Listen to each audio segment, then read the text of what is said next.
tomorrow going to be like? What kind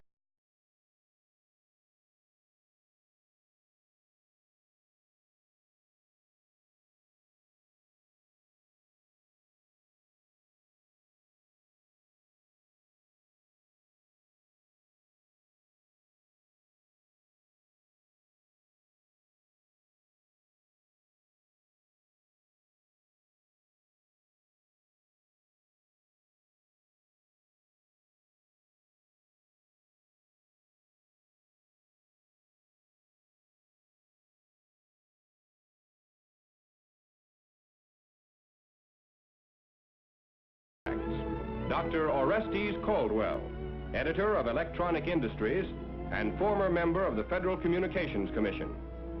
I'm glad to have this opportunity to speak to you men and women in the service of America. I believe in this world to come. I think it's going to be a pretty good world. But I've been asked to tell you about television, so I'll trim the philosophizing. Television is most certainly here to stay. It's going to brighten the world of your home. But more important to many of you, it's going to create a lot of new jobs. Now, none of us like crystal gazing, so let's take a look at what is actually happening now. 9 experimental telecasting studios are already operating, with pre-war equipment and skeleton staffs. While the electronic industry is busy finishing its war job, a handful of people, girls, ex-vets, older men, are keeping the television field alive, experimenting, ironing out kinks, but proving that television will definitely be part of American life when the go-ahead comes. Sight teamed up with sound to bring the world to your easy chair.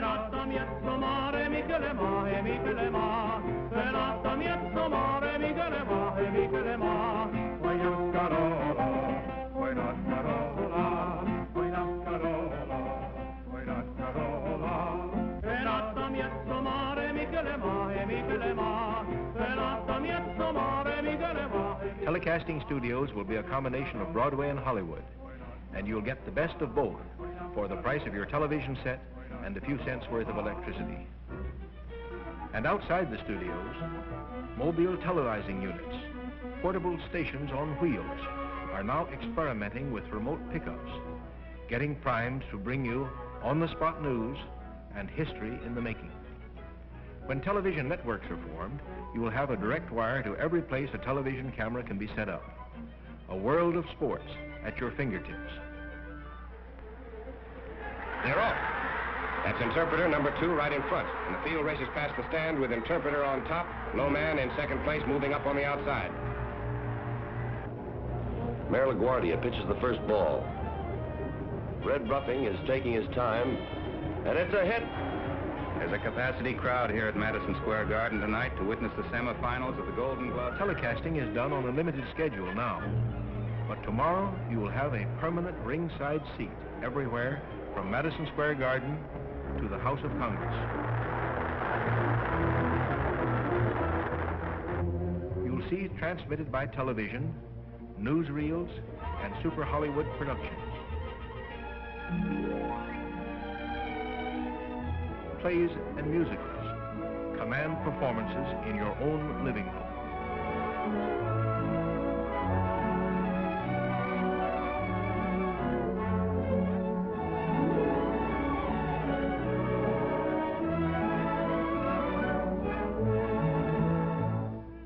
These men at Halloran General Hospital, where there are 100 sets, can tell you television is here to stay. Even now, without the technical improvements that will come after the war, the television picture has the quality of a good home movie. The pre-war models in use today have a small screen, but here's a practical working model with a 16 by 22-inch screen that goes into production just about the time you're being measured for civvies. This is NBC, the National Broadcasting Company.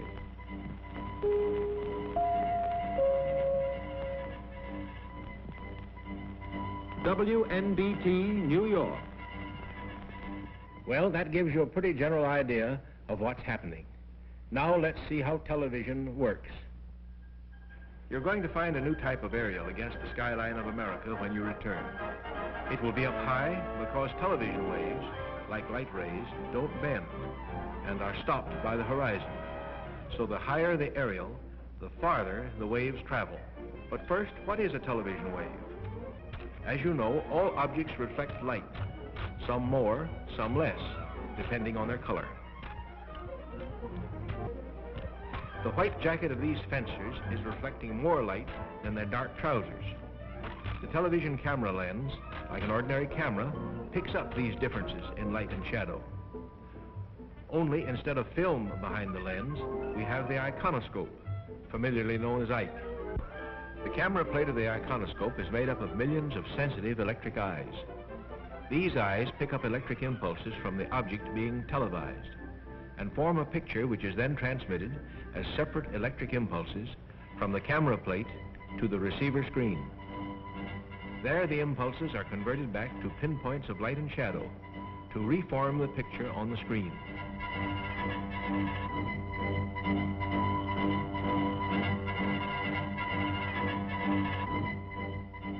Here the process is slowed down for you. Actually, the impulses travel from the camera to the receiving set at the rate of 4 million impulses a second, forming the picture in motion. Fantastic. But our children will grow up with this miracle enriching their lives and giving them a new understanding of the whole world. Gosh. By harnessing electrons and vacuum tubes, our research scientists, backed by American industry and manufacturing skill, have developed this new means of communication to the point where it promises to become a post-war billion-dollar industry which can serve our nation and the world in new and wonderful ways. Let's listen to a man who knows. He is one of the great leaders in the world of electronics, Brigadier General Sarnoff, President of the Radio Corporation of America. When the First World War ended, it was my good fortune and privilege to play a part in the launching and subsequent development of a new industry called broadcasting. There were some who said it had great promise. There were others who said that it was a noisy, sputtering gadget, a passing fancy. The rest, you know.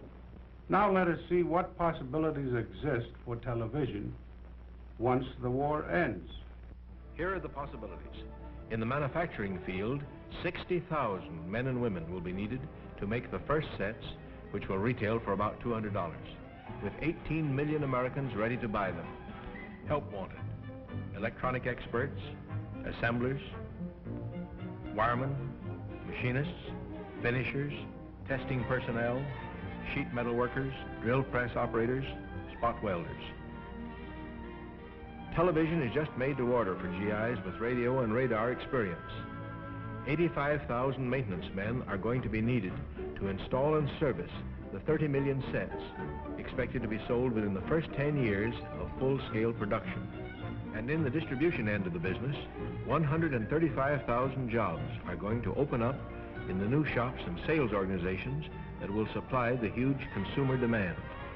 All in all, 300,000 well-paying jobs are expected to be created by television within 5 years after the new industry really gets rolling.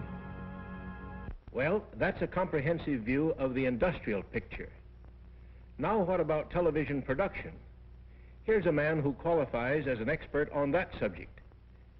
Meet Mr. Gilbert Seldes, head of production of the Columbia Broadcasting System. They tell me that a great many of you may be interested in jobs in television production. Well, I think you're entitled to the hard, solid facts in the case. As of spring 1945, we are employing 62 people. They work a full week to put on 4 hours of programs on the air. That doesn't mean 4 hours a day, it means 4 hours a week. If we were on the air 8 hours a day, 7 days a week, we'd need at least 7 times as many people, in the neighborhood of 500. And we're only one studio. There are 900 radio broadcasting stations in the United States today. And it's anybody's guess how many television stations are going to spring up. We can just be sure that the faster we deliver good entertainment and good pictures, the more jobs we're going to create. And there will be a lot of jobs. You compare television with radio, for instance. Here is a radio newscaster on the air. One man in the studio, one in the control room. And here is a television newscast. And a lot of work went into it before it got this far. Now as for the movies. Here is just a medium colossal production underway. Yes, it takes a lot of people and many months to make one. Yet commercial television will probably use more material in 1 week than all the studios in Hollywood turn out in a year. And finally, in the theater, you produce a show, it may run for years. In television, every night is opening night and closing night, too. Now let's look at some specific television jobs. Some of them you'll see come from radio, movies, and the theater. Some are new. Here are two men doing a job never heard of before. They are riding the Ike. Shaders and switchers in the control room see that the pictures come out right. At the transmitter, they see that they get out on the air. And electronic experts keep it all functioning. You men with radio and radar training are only a hop, skip, and jump from the industry's needs. Then there will be modifications of established professions. Writers, directors, producers, scenic designers, and just to show you wax waves and spars that this isn't exclusively a man's world, there'll be costume designing and stage management. And behind the scenes, makeup, props, electricians, and almost everything else from carpenters to model makers. But the great thing to remember is that we've just begun to discover the possibilities of television. And these are only a few of the jobs that already exist. Many more are bound to develop as we go on. That's it. Television. And some interesting jobs which some of you may be qualified for. But more than that, television can be the window to the whole world, a medium through which the United Nations can better understand each other and live together in the world of tomorrow.